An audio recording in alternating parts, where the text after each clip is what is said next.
Question number 201 Shrimati रक्षा निखिल खड़के। 201 माननीय अध्यक्ष जी, उत्तर सभा पटल पर रख दिया गया है।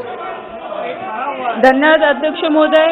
मैं आपके माध्यम से मंत्री जी से जानना चाहती हूँ, जो प्रधानमंत्री फसल बीमा योजना जो हमारे प्रधानमंत्री जी ने किसानों के हित के लिए बनाई है, लेकिन महाराष्ट्र में पिछले 2 साल से अभी तक किसानों को इसका फायदा नहीं हुआ है, जबकि कई बार हमने महाराष्ट्र सरकार को चिट्ठी लिखने के बाद भी अभी तक महाराष्ट्र के किसान, खास करके हमारे जलगांव और बुल्डाना जिला में अभी तक कई किसान इस बीमा योजना से वंचित है। तो मैं आपके माध्यम से मंत्री जी से जानना चाहती हूँ कि कब तक किसानों को इसका लाभ मिलेगा, क्योंकि कई बार हमने इसकी शिकायत करने के बाद राज्य सरकार केंद्र की तरफ बताती कि केंद्र की तरफ से हमें पैसा नहीं मिला है, इसकी वजह से हम भुगतान नहीं कर पा रहे हैं। धन्यवाद।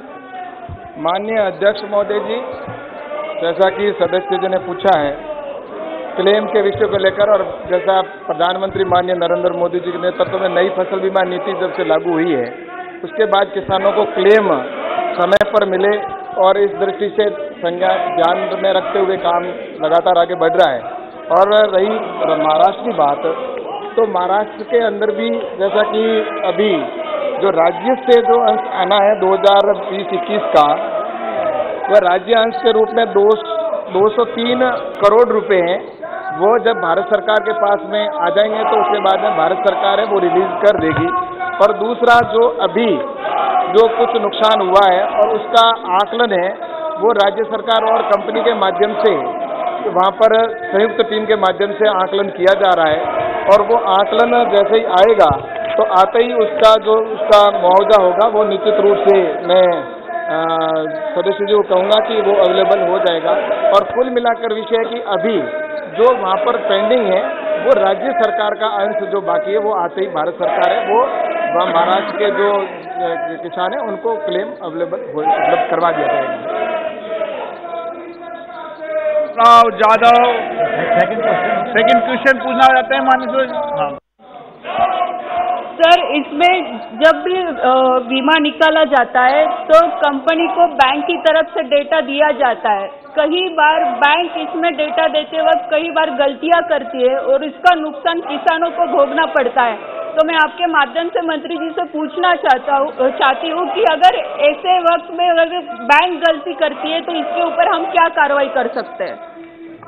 माननीय अध्यक्ष महोदय जी, अगर डेटा जो कट ऑफ डेट है उसके बाद में अगर वहाँ की बैंक है वो अगर प्रीमियम सरकार को कंपनी को जमा करवाती है तो ऐसी स्थिति के अंदर पूरी लायबिलिटी है वो जो क्लेम है उसकी जिम्मेवारी बैंक की होगी। वो पूरा क्लेम है वो बैंक को देना होगा। लेकिन उसके बावजूद भी भारत सरकार कई बार बीच में प्रयास करके और 1-2 दिन की छूट या 5 दिन की छूट करवाती है, जिससे कि ये उनको क्लेम पूरा नहीं देना पड़े। लेकिन उसके बावजूद भी इसमें अगर लेट होता है क्लेम या डेटा की वजह से लेट होता है तो इसके लिए 12% है वो उनके ऊपर 12% है वो ब्याज के रूप में किसान को चुकाना पड़ेगा।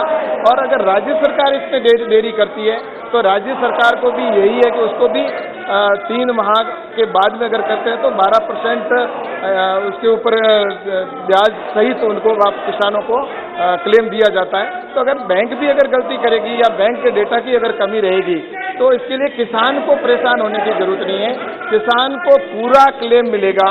और बैंक अगर डेटा नहीं अवेलेबल कराएगा तो भी बैंक को पूरा जो क्लेम की राशि है वो किसान को देनी पड़ेगी। इसलिए किसानों के लिए विशेष जो नई गाइडलाइन बनी, जैसे प्रधानमंत्री जी के नेतृत्व में जो नई फसल बीमा नीति लागू की है, उसमें किसानों को विशेष तौर से उसमें सिक्योर रखा है कि किसान को किसी प्रकार का नुकसान नहीं सहन करना पड़े।